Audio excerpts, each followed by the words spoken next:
present, we do a thing called I'll read you in, which means it's the line preceding yours that the character would normally say, but the character isn't there. So the director normally would read you in by saying something like, how did he get here? And then your line would be, well, it looks like he slept in the back, okay? So Wally is working now with Orson Welles, probably the greatest known, and plus he had an ego the size of Orson Welles, or Unicron. And so Wally goes, all right, this is Unicron, take 4, line 26, and he reads him in. He says something like, and that's the way it's going to be.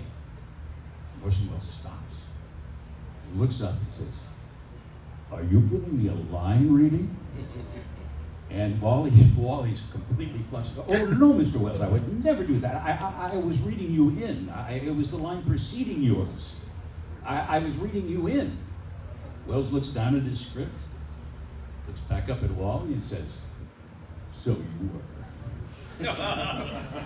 So Scott told me these great stories, and he's the only one, and I think Neil Ross told me that he snuck in there. And he claims that he snuck in and it was in the background because the only people who were allowed to be there was Wally Burr, I think one of the producers from Hasbro, and Scott, the